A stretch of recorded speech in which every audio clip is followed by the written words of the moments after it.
Hola, soy Laura Landau, soy guía Montessori, licenciada en Educación Especial y guía PECES. Y hoy les voy a hablar de un tema muy importante en nuestras casas, que es el tener límites firmes y claros en casa. ¿Por qué es importante tener límites firmes? Si yo no tengo unos límites claros y firmes en casa, mi hijo no va a saber cómo actuar en casa.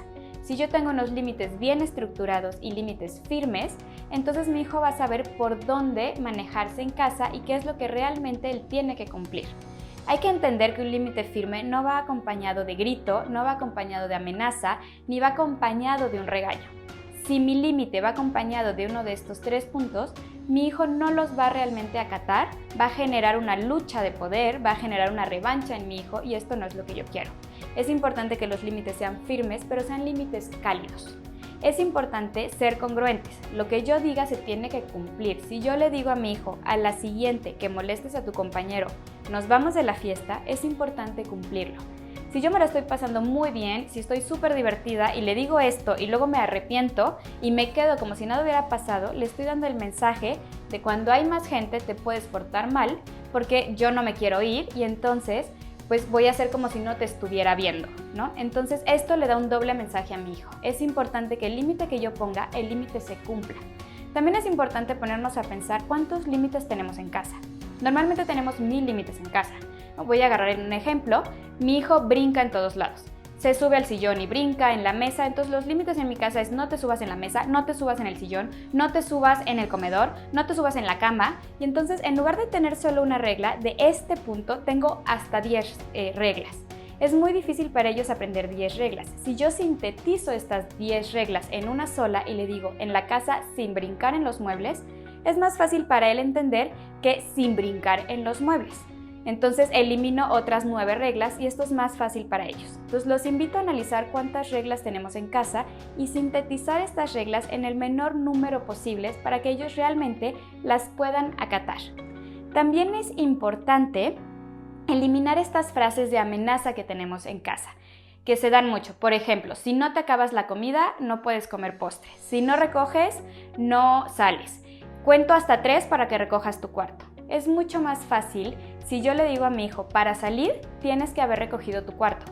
Tú decides cuánto tiempo lo quieres hacer, pero para salir pues lo tienes que haber terminado una tarea previa.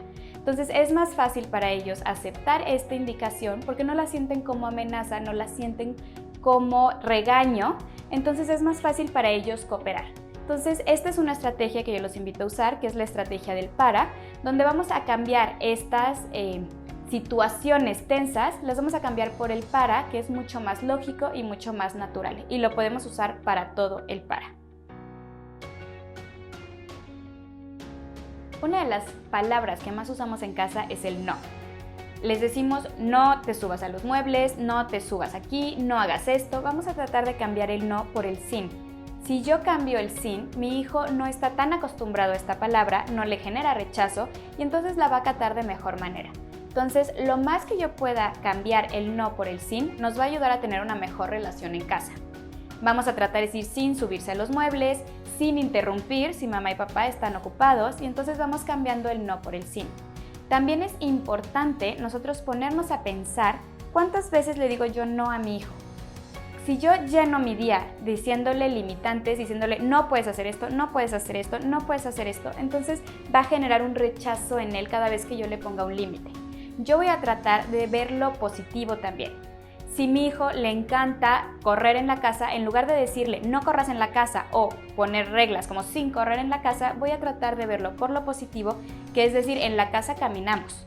Cuando tenemos un vaso de vidrio caminamos, entonces quito la connotación negativa y esto hace que la otra persona responda de manera más fácil.